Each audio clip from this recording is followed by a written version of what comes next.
En Radio Cartagena FM presentamos el programa En Comunión con el Espíritu, un espacio de la Iglesia Jesucristo es el Camino.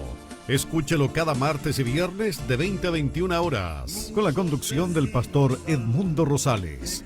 Bienvenidos al programa de hoy. Muchos decimos al mundo que Cristo vendrá. Hola, muy buenas noches a todos nuestros amigos, a todos nuestros auditores, también por supuesto a la iglesia. Un abrazo cordial y cariñoso para cada uno, un abrazo a la distancia. Bueno, hoy nos corresponde ya un nuevo capítulo de algo muy importante que estamos viendo, que estamos estudiando, que estamos aprendiendo. Pero antes de eso, yo escuché las últimas palabras de mi pastor hablar sobre el nombre. Qué importante es el nombre. Si a usted le llaman por otro nombre, ¿usted podrá responder? Yo creo que no, ¿no es cierto? Si a usted le llaman por su verdadero nombre, entonces usted sabe que es a usted a quien le están dirigiendo la palabra. Entonces es muy importante lo que el pastor José citó lo último que estuvo diciendo, citando varios textos bíblicos, donde se habla de la importancia del nombre de Yeshua HaMashiach. Ese es el verdadero nombre de Jesucristo, Yeshua HaMashiach. Él es el Dios que fue materializado en este mundo, el Dios que fue manifestado en carne. Por lo tanto, es muy importante, y por eso puse ese tema musical que habla del nombre de Jesús, que lo canta Nelson Ned, un hermano también en Cristo, que duerme a la espera, ¿no es cierto?, del rapto de la iglesia, de que venga nuestro Señor Jesucristo, y él junto con otros hermanos va a ser que primero se va a levantar, porque dice la palabra de Dios que los muertos en Cristo se levantarán primero. Entonces, quédese con eso grabado en su mente de la importancia del nombre de Jesús. La palabra de Dios dice que nosotros no sabemos pedir, también dice eso, ¿se fija? Y a veces el no saber pedir, que es el contenido de nuestra petición, el sentido por el cual a veces clamamos a Dios, el sentido es una cosa, pero cuando va dirigido a otra persona, la que contesta o quien contesta es a la persona que usted está clamando. Por eso tiene que clamar bien. Dice la Biblia que hay un solo mediador entre Dios y los hombres. ¿Quién es? Dice Jesucristo hombre, o Yeshua HaMashiach hombre, o Yeshua HaMashiach el Dios manifestado en carne. Por eso es que yo reitero la importancia del nombre. El nombre de Dios es lo más importante que usted tiene que conocer. Por eso me alegro mucho que el pastor haya tocado en los últimos espacios de su tiempo de programa los textos bíblicos que hablan del nombre de Dios. El nombre de Dios, usted nunca debe olvidarlo porque usted tiene que clamarle a Él. ¿Se fija? Por su nombre. Entonces, Yeshua HaMashiach, o Jesucristo, Él es el Dios manifestado en carne. No hay un santito, no hay una estatua, no hay un escapulario, no hay un rosario. Con mucho respeto lo digo, pero no hay nada más que un intercesor entre Dios y los hombres, y ese es nada más y nada menos que nuestro amado Jesucristo de Nazaret, Yeshua HaMashiach. Bueno, dicho esto, y felicito a mi pastor por eso, doblemente. Dicho esto, vamos a orar. ¿Qué le parece? Oremos al Señor para que Él se manifieste en nosotros con sabiduría, con poder, para que Él, porque de Él viene todo, para que Él abra nuestro entendimiento espiritual, para que Él, que es el maestro de los maestros. Él es el pastor de los pastores. Él es el único Dios verdadero a quien nosotros tenemos que clamar ahora que estamos vivos. Ahora, dice la palabra, debemos levantar nuestras manos al cielo y decirle al Señor: mira mi corazón, mira mi alma, escudriña dentro de mí si estoy haciendo lo correcto o no. ¿Se fija? Pero para eso usted tiene que estar seguro de que está caminando por el camino. ¿Y cuál es el camino? Jesucristo. Aleluya. Baruch Hashem Adonai, en el nombre de Yeshua HaMashiach, oramos en esta noche para pedir su bendición, papito, para pedirle que usted nos abra el entendimiento a los que están conectados a través de la radio Cartagena, a los que están conectados vía MET, que es la iglesia, a los que están conectados por cualquier otro medio. Papito mío, en el nombre de Jesucristo te pedimos tu bendición y especialmente escucha, papá, a los que están pidiendo misericordia, a los que están pidiendo milagros, a los que claman a ti con un corazón contrito y humillado. Así que juntos decimos amén. Aleluya. No me diga que está conectado mi doctor. Mire, el doctor de Santiago, Dios le bendiga, doctor Efraín, y su esposa y sus hijos también. Estuvimos juntos compartiendo un fin de semana muy grato y nos sentimos muy contentos, muy gozosos.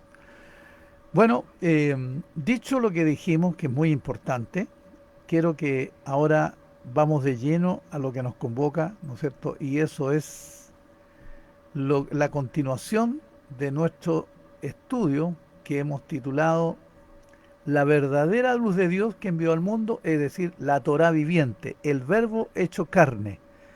Y en este segundo capítulo vamos a hacer la pregunta a usted que está ahí: ¿deberían los cristianos guardar la Torá? Obviamente la respuesta de los propios cristianos, la mayoría de ellos quizás dirá que no hay necesidad de guardarla porque estamos viviendo en el tiempo de la gracia. Y la gracia anula la Torá, la suspende, la deroga y la hace obsoleta. Pero, ¿será que eso es lo que dice la Biblia?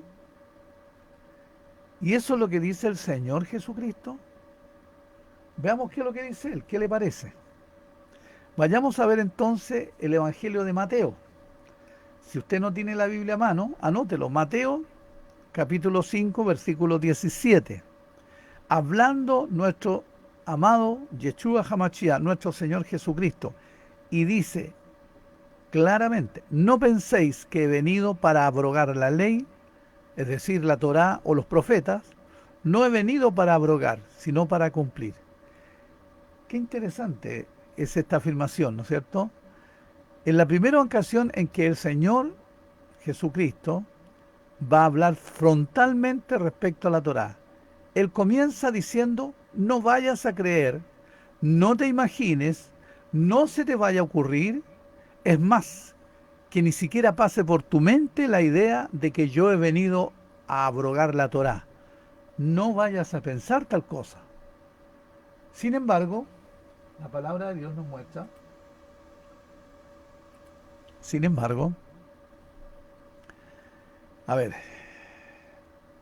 el cristianismo, mejor dicho, piensa lo contrario. Es más, ¿qué estás pensando tú ahora mismo? Tal vez estés diciendo: no, pero es que Pablo dijo a los Gálatas y a los Colosenses y a los Romanos, y posiblemente armemos toda una artillería de versículos para ir en contra de aquel a quien llamamos maestro. Él dijo: no penséis que vine para abrogar la Torá. No obstante, el cristianismo hoy plantea la idea de que uno de los principales propósitos del primer advenimiento del Mesías fue para poner punto final a la ley de Moisés. Bueno, yo creo que algo está pasando en la interpretación de este versículo.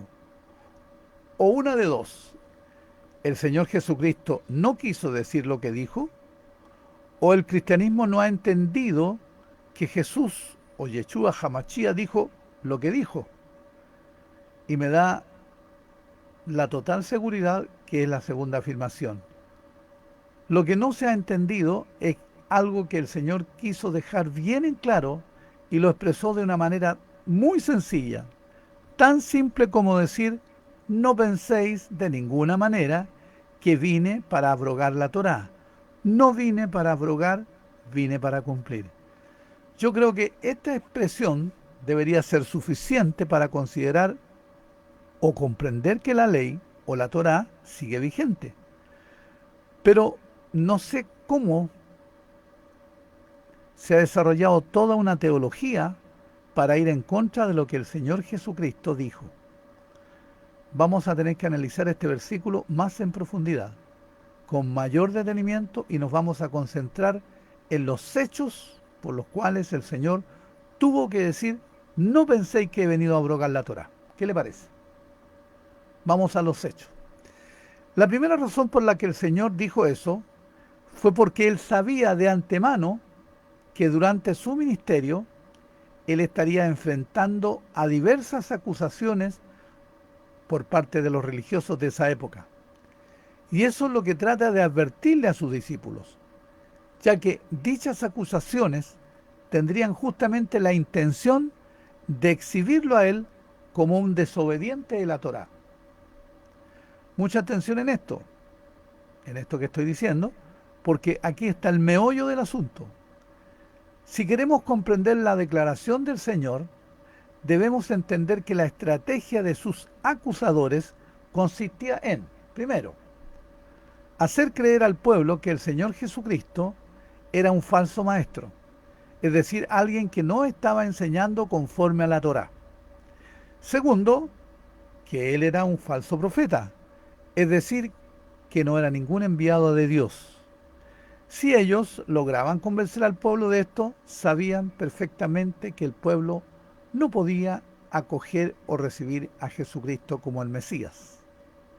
Porque en la mentalidad judía, en el pensamiento judío, no se concibe a un Mesías transgresor de la Torá, mucho menos que de manera deliberada se pronuncie en contra de ella. Esto no puede ser, ¿no es cierto? Tanto el pueblo como los líderes sabían perfectamente que una de las funciones del Mesías prometido tendría que ser, además de liberar al pueblo de Israel, tendría que ser el establecer la Torá. Por eso es que tiene sentido estas acusaciones, tienen sentido. Pero recuerde usted que detrás de estas acusaciones, ¿quién está? ¿Quién está tratando aquí de desprestigiar, ¿no es cierto?, al Dios manifestado en carne? Porque hay una guerra hoy mismo, en este mismo instante, incluso dentro de nosotros. Hay una guerra, ¿no es cierto?, entre la maldad, el mal y el bien. Y esa guerra, ¿no es cierto?, intenta dejar, en este caso, en ese tiempo, a Jesucristo como un falso profeta, como un falso maestro. Y si ellos, que estaban instigados, estaban siendo poseídos por una mentalidad diabólica en ese momento, lograban mostrarnos, ¿cierto?, al pueblo, mostrarle a un Jesús mentiroso, entonces sabían que ya no tendrían, ¿no es cierto?, que seguir luchando para echar abajo a Jesucristo. Bueno, porque a ellos no les parecía la idea, les incomodaba, de hecho, la idea de que este rabino, Yeshua en hebreo, como le dije, Yeshua, conocido popularmente como Jesús, que se empezaba a hacer muy famoso, a ellos no les gustaba ni les parecía que el pueblo lo proclamara como el Mesías. Entonces, ellos se acercaban a su ministerio y, entre comillas, eso de que se acercaban porque solamente lo hacían para ver en qué momento él cometía algo que a ellos no les parecía, para que lo pudieran inmediatamente señalar o acusar, en este caso, lo que ahora digo, ¿no es cierto?, lo podrían acusar como un falso profeta. ¿Qué es lo que vamos a poder comprender de esos pasajes? En los que algunos de los fariseos o algunos de los saduceos o escribas, etcétera, se acercaban al Señor con la única intención de querer boicotear su ministerio con expresiones como, si este fuera profeta, sabría quién es la mujer que se le acerca, ¿no? Ni siquiera permitiría que se le acercara. O cuando lo veían comer con los pecadores dirían, ¡ah! ¡Ajá! Y ahora está comiendo con pecadores, ¡qué barbaridad! ¡Qué terrible! Entonces querían que el pueblo se enterara o supiera de esto, porque para ellos esto estaba prohibido por la Torá, según ellos. Pero créame que esto no dice la Torá. Lo que pasa es que en ese tiempo, lamentablemente, los mandamientos establecidos por los hombres, que eran mandamientos rabínicos, por eso hay que establecer una diferencia, habían llegado al mismo nivel que los mandamientos de la Torá. En ocasiones, incluso, superaban los mandamientos de la Torá. Es decir, lo que decían los rabinos, eso era de parte de Dios. Y ya no necesariamente era lo que decía la Torá. Y ellos habían dicho que el convivir con pecadores, el participar con ellos, te volvía una persona inmunda, impuro, contaminado. Entonces no podías convivir con pecadores. Pero el Señor Jesucristo, Yeshua, Hamashia, muestra que eso no es Torá, que eso no está en la palabra del Señor. Él estaba incluso mostrando que Él era luz donde hay tinieblas. ¿Cuántos dijeron amén ahí? Aleluya. Y Él era la sal donde hay sinsabores. ¿Cómo es que Él iba a predicar las buenas nuevas sin acercarse a los pecadores? Aquellos que necesitaban escuchar el Evangelio. Amén. Es como el doctor. ¿Cómo va a curar el doctor a un enfermo si no se acerca al enfermo? Si no mira, ¿no es cierto?, lo que tiene, si no lo palpa, incluso si no lo huele. Escuché por ahí que lo dijo, ¿no? Entonces, ¿cómo iba a acercarse a esa gente pecadora, a aquellos que realmente necesitaban escuchar las buenas nuevas del Evangelio? Él mismo dijo, Jesucristo dijo, yo he venido a las ovejas perdidas, amén, de la casa de Israel. Él estaba cumpliendo con las profecías, él estaba cumpliendo con la Torá. En la Torá están las profecías, ¿me fijas? Pero estos hombres, como dije, los fariseos, los saduceos, incluso los escribas, decían que estaba en contra de la Torá. Y nada más lejos de la realidad. Es por eso que en otras ocasiones a él lo acusaron de hacer milagros o de sanar en el día de reposo, porque según ellos esto estaba prohibido por la Torá. Y el Señor les tuvo que confrontar y decir, a ver, ¿acaso ustedes no desatan sus bueyes para llevarlos a beber agüita? Yo lo único que estoy haciendo es liberando a estas personas, quitándoles sus ataduras, como diciéndoles que es más importante la vida de un toro o la vida de un ser humano. Y él estaba dejando claro que la vida de un ser humano está por encima de cualquier mandamiento establecido por los hombres. Y es que esto creía un grupo de fariseos. Y quiero decir que no todos los fariseos pensaban igual. Y aquí ponga atención también para que aprenda algo nuevo. En ese tiempo habían dos escuelas de fariseos, dos escuelas. En ese tiempo la escuela de Shammai y la escuela de Hillel. Quizás más adelante tendremos la oportunidad de abundar un poquito más en esto. Pero lo que quiero decir es que la escuela de Shammai decía que si tú eras un médico, un doctor, y pertenecías a ese grupo, no podías trabajar en el día de reposo. no podías auxiliar gente, no podías hacerle el bien, no podías hacer ninguna consulta, porque el día de reposo se tiene que cumplir. Si tú eras el que te enfermabas y pertenecías a este grupo, tenías que comprender que no podías pedir auxilio a ningún médico y tenías que aguantarte, y si te morías, significaba que eso era la voluntad del Señor, que te murieras. Por eso es que no debería visitar a ningún médico en ese día. Y el Señor está diciendo, no, no, no, así no son las cosas. ¿Por qué interpretas así la Torá?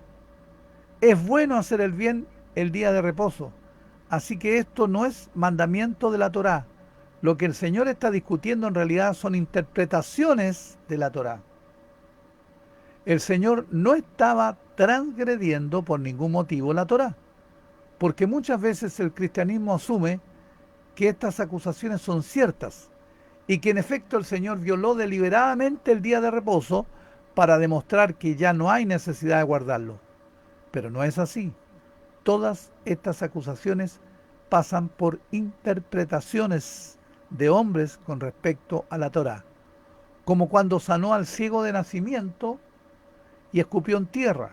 ¿Se acuerdan que hizo un poquito de lodo, ¿no es cierto?, dice la palabra, y lo untó en sus ojos? ¿Se acuerdan?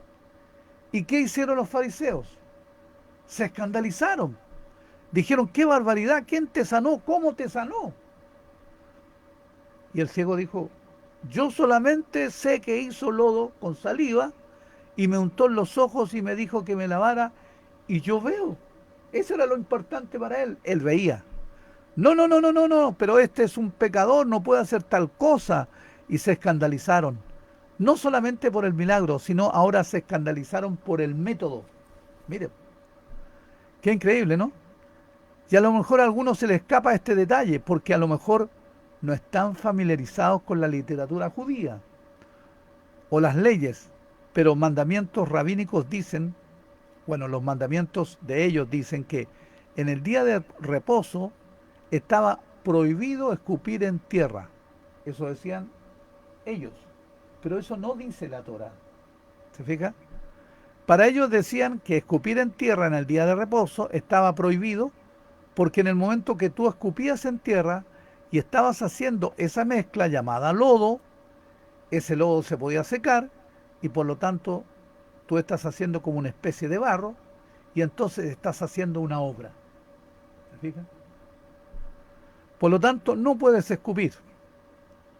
Bueno, yo sé que esto suena absurdo y de verdad lo es. Pero así es como muchos mandamientos surgieron en esa época. Hay un fanatismo radical. ¿Se fija? Los rabinos se ponían a discutir, por ejemplo, queriendo ser muy meticulosos con la Torá, queriendo ser muy estrictos en la observancia de la Torá. Se ponían a pensar y a decir, a ver, ¿qué dice la Torá? Que no tenemos que hacer ninguna obra en el día de reposo. ¿Y qué significará esto? Pues, ¿qué tal si escupo en tierra? No, pues, ¿qué tiene de malo eso?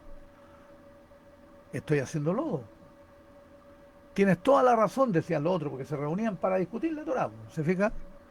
No se puede escupir en tierra en el día de reposo. Entonces, ¿qué hacemos? Bueno, entonces hay que escupir en una piedra. Y asegúrate que esa piedra fue una piedra grande para que no haya ninguna posibilidad de que la saliva cayera en tierra. Porque si cae de la roca o de la piedra, pues simplemente esa saliva se iba a secar, se quedaba ahí y ahí no pasaba nada. O sea, que estaba permitido escupir en la piedra, pero no en la tierra. ¿Se fija? El fanatismo y la interpretación de hombres. Mandamientos de hombres. Y aunque te parezca raro, pero quizás en la actualidad hay muchos mandamientos rabínicos que rayan en lo absurdo, en lo superficial. Bueno, y es así como se suscitaron todos estos mandamientos. Y el Señor estaba mostrando, al escupir en tierra, cuando le dio vista al ciego, estaba demostrando que esas interpretaciones estaban equivocadas, que eran superficiales, que no tenían nada que ver. mucho menos para hacer el bien. Ahora, yo creo que usted comparte conmigo, yo estoy seguro que el Señor Jesucristo sanó al ciego en el momento que sus manos le tocaron sus ojos, ¿no es cierto? No fue el lodo, no fue la mezcla de la saliva y la tierra. O sea, no tenía para qué hacer eso con la saliva, ¿no es cierto? Algunos dirán, no, es que el Señor estaba haciendo como una especie de hechicería o brujería. Por supuesto que no, eso es una blasfemia, ¿no es cierto? Pensar eso siquiera. Él lo que estaba haciendo es mostrándole a los religiosos, y lo hizo intencionalmente, lo hizo de adrede, para decirle que sus interpretaciones estaban erradas acerca de la Torá. No deben pensar así, no le añadas mandamiento alguno. Por eso es que cuando también vieron a sus discípulos recoger espigas en el día de reposo, ¿qué dijeron ellos? Ah, dijeron ellos, están recogiendo espigas. Eso no dice la Torá, es que está prohibido. Eso no lo dice la Torá. Dice que no puedes cosechar, que es diferente. Los discípulos no estaban cosechando, ellos espigaron, es decir, recogieron algunas espigas para que en ese mismo momento comieran, porque tuvieron hambre. Eso no es cosechar. Cosechar, recuerde usted que nos habla de almacenar, eso es cosechar, recoger y almacenar, estamos cosechando. En el contexto de un trabajo, ¿no es cierto?, de la jornada, ellos no estaban ni en el trabajo ni en una jornada, no estaban en ese contexto. Ellos pasaron por un sembradío, tuvieron hambre, tomaron espigas para comer, pero ellos habían dicho, algunos fariseos habían dicho que eso incluso estaba prohibido por la Torá. Y entonces el pueblo creía que los rabinos decían, todo lo que decían ellos era cierto. Entonces la acusación que los fariseos estaban haciendo al Señor Jesucristo era para que la gente creyera que estaba desobedeciendo la Torá. Y así con todas las acusaciones que podemos encontrar en los evangelios. ¿Por qué no se lavaban las manos, por ejemplo, sus discípulos? El Señor fue claro y dijo, ¿saben una cosa? Yo les voy a responder esa pregunta si ustedes me dicen por qué ustedes transgreden, violan los mandamientos de Dios por vuestras tradiciones. Más claro, ni el agua. Lo que está diciendo es lo que ustedes están diciendo son puras tradiciones, le dijo él a los fariseos. No son mandamientos. La Torá nunca manda en ninguna parte a que hagamos un ritual de un lavamiento de manos, ¿no es cierto?, antes de comer. No lo dice por lo menos de esa manera. Les quería ubicar en el contexto de por qué el Señor tuvo que decir, no piensen que he venido a abrogar la Torá. Todo esto que dije es para justificar el contexto, ¿no es cierto? No sé si me sigue con eso. Bueno, ahora podemos volver con toda confianza al versículo 17 de Mateo capítulo 5. Versículo 17 de Mateo capítulo 5. Y ahí nos vamos a dar cuenta que tiene mucho sentido lo que el Señor está diciendo, y es que en otras palabras lo que Él dice es, no importa lo que escuchen acerca de mí, si alguien viene y les dice que estoy transgrediendo la Torá, no le crean por ningún motivo, porque yo no vine para abrogar la Torá. Y es que la palabra abrogar significa dejar sin efecto. Una ley, o un mandamiento, ¿no? Eso significa. Esto de acuerdo a un diccionario común y corriente que usted lo puede encontrar en cualquier parte. Pero si revisamos un interlineal griego, nos vamos a dar cuenta que la palabra que aparece allí en ese pasaje se traduce como abrogar, y es la palabra katalúo. Y esta palabra tiene varias acepciones, como derribar, destruir, quitar, eliminar, desvanecer, deshacer, terminar o acabar. Son varias acepciones que significa la palabra katalúo. O sea que el Señor está diciendo, yo no la vine a quitar, yo no la vine a eliminar, no la vine a terminar, sino que vine a cumplir. ¿Se fija? Ahora, ¿Qué significa la palabra cumplir? Bueno, antes de que veamos esta palabra, yo quiero que ustedes se digan, para ustedes, ¿qué significa la palabra cumplir?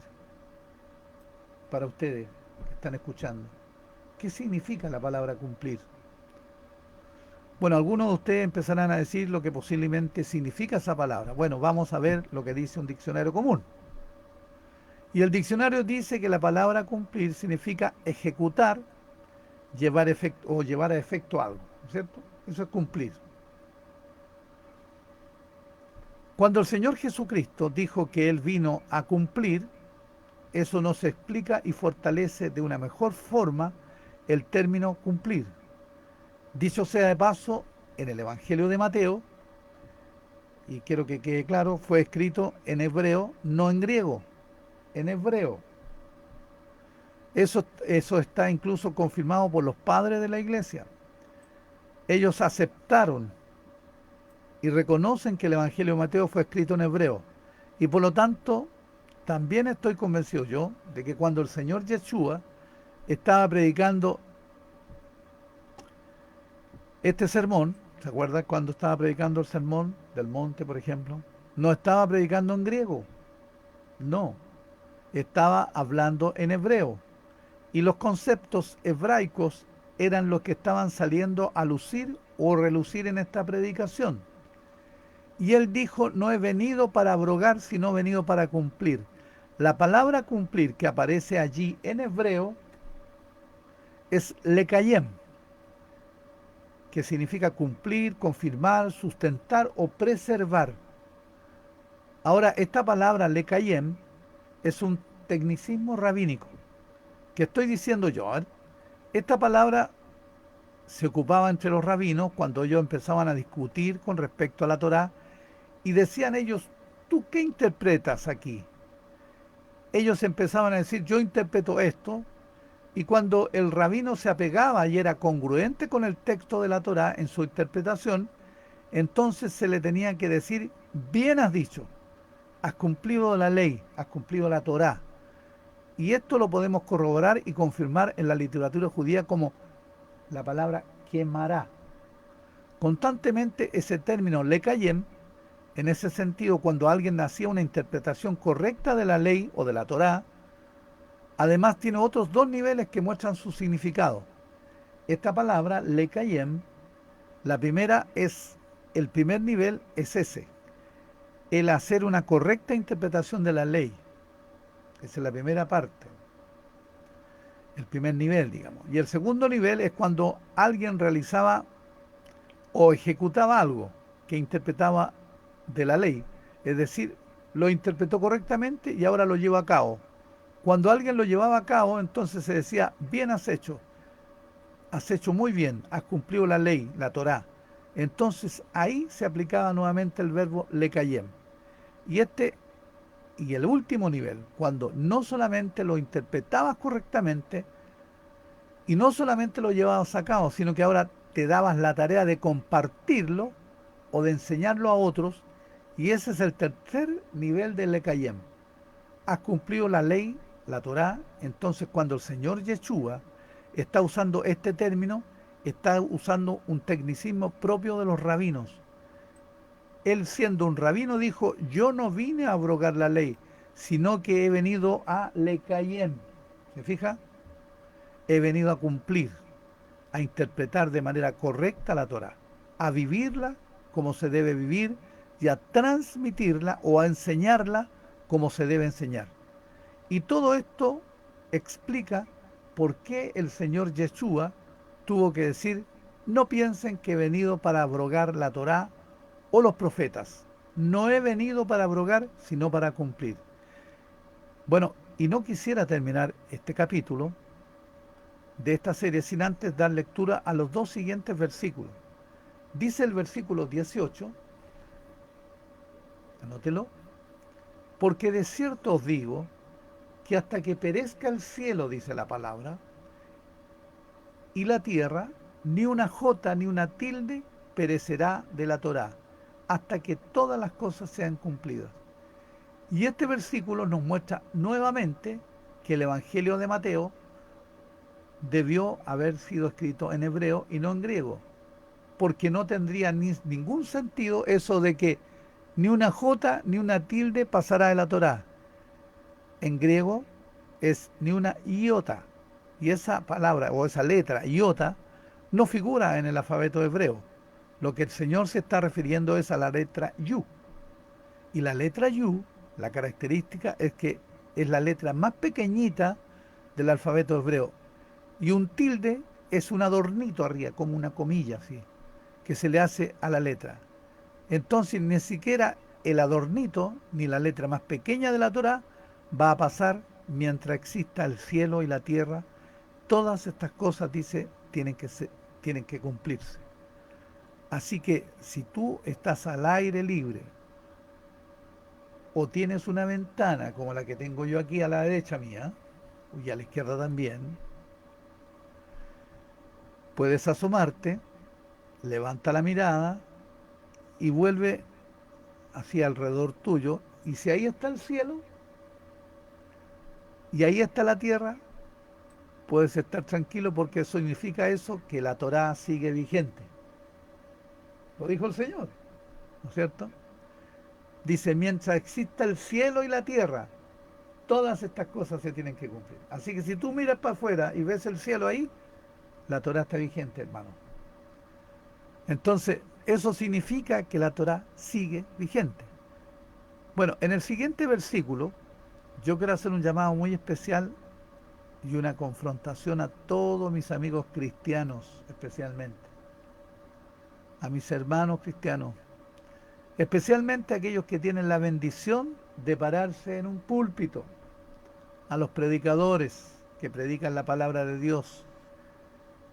De hecho, yo tengo muchos amigos que son pastores, obispos, hermanos, y quiero decirles que les admiro, que les respeto, que les estimo, y quiero que sepan que esto que les voy a decir lo digo con mucho amor, y no usaría ninguna palabra para referirme a ustedes con ninguna arrogancia. No quiero, lo digo con humildad, lo digo con profundo respeto. Y si reciben esta palabra de parte del Señor, sería de mucha bendición para sus vidas y para que los hermanos que les escuchan a ustedes cuando predican también. Dice el versículo 19 de Mateo capítulo 5, escuche bien mi pastor, de manera que cualquiera que infringiere uno de estos mandamientos muy pequeños y así enseñare a otros muy pequeños, será llamado en el reino de los cielos. Y la pregunta es, ¿a cuáles mandamientos se está refiriendo el Señor? Por supuesto que a los mandamientos de la Torá. Ese es el contexto. Pero dice que si los infringiere y así los enseña a otros. Ahora la pregunta es, ¿qué es lo que tú estás enseñando en cada predicación? ¿Qué le estás diciendo a las congregaciones con respecto a la Torá? ¿Que ya no se debe guardar? Por muy pequeño que sea el mandamiento, yo podría decir porque ya no guardamos el Shabbat, por ejemplo. ¿Por qué? ¿Por qué ya no guardamos las fiestas? ¿Por qué? Podríamos mencionar esos mandamientos que son señales, pero hay muchos mandamientos muy pequeños, y por muy pequeño que sea este mandamiento, entonces sigo preguntándole, ¿qué le estás diciendo a tu congregación? ¿Que ya no es válida la Torá? Y me refiero a los que dicen esto. Amén. Que eso era el tiempo de la ley, que ahora estamos viviendo en el tiempo de la gracia, y que la ley ya no sigue vigente. ¿Eso le estás diciendo al Señor? Bueno, debemos poner mucha atención a esta advertencia de parte de Dios, de parte del Señor. Él está diciendo, si así enseñas a otros, muy pequeño serás llamado también en el reino de los cielos. Y esta advertencia debe ser tomada muy en serio, de verdad le digo, muy en serio. Sin embargo, dice, cualquiera que lo hiciera y así enseñara, este será llamado grande en el reino de los cielos. ¿Cuál es tu anhelo? Bueno, yo te podría decir cuál es mi anhelo, pero yo me gustaría que hoy tú me dijeras cuál es tu anhelo. ¿No quieres ser llamado grande en el reino de los cielos? ¿Que el Señor te ponga en un lugar muy especial en su reino? Bueno, no depende de lo que ahora me digas, sino depende de lo que constantemente hacemos y lo que constantemente estamos enseñando. Yo quiero dejarte sembrado en tu corazón esto, y por el momento solamente quiero decirte que lo consideres, y te lo digo, ¿no es cierto?, con mucho cariño, con mucho amor, y Dios te dé entendimiento. Amén. Dios mediante, los vemos la próxima, mi querido pastor y mis queridos hermanos, mis queridos auditores. Si Dios no viene antes, hoy estamos a 7 de febrero, día martes, nos correspondería el día 10. Nos quedan solamente 2 capítulos más. Es decir, si nada impide que nos reunamos el viernes, el próximo martes estaríamos terminando esta serie de la Torá viviente. ¿Y quién es la Torá viviente, diría usted? ¿Quién es la Torá viviente, queridos hermanos? La Torá viviente será Yeshua Hamashia, quien nos vino a decir lo que tenemos que hacer o no hacer. Importante, ¿no? Bueno, demos gracias a Dios, al Eterno, al Dios manifestado en carne, al único Dios verdadero. Baruch Hashem Adonai, en el nombre de Yeshua Hamashia, te damos gracias, papito, por este día, por este capítulo más que hemos estado aprendiendo de ti. Quisiéramos dejar en tu corazón, papá, decirte que te amamos, decirte que te necesitamos siempre, que no queremos que tu Santo Espíritu se aparte de nosotros nunca, que no nos sueltes de tu mano, aunque nosotros de repente queramos salir y soltarnos y salir corriendo, no nos sueltes de tu mano, porque no sabemos lo que hacemos muchas veces, creyendo saberlo, no sabemos, mas tú sabes todas las cosas, conoces todas las cosas, papá, desde antes. Por eso te pido misericordia para mi vida, para la vida de nuestros hermanos, para la vida de los auditores que están escuchando. Te pedimos una bendición especial y un milagro que sea respondido para todos los que lo necesitan, para todos los que anhelan, ¿no es cierto?, una respuesta tuya. En el nombre de Jesucristo, todos juntos en nuestro corazón decimos amén. Dios les bendiga, Dios les guarde entonces, y nos reuniríamos nuevamente. Saludos cordiales para Santiago, mi hermano querido, te quiero mucho, Cristian, te estamos esperando. Déjate de juntar plata y ven a la costa. Bendiciones, shalom a todos.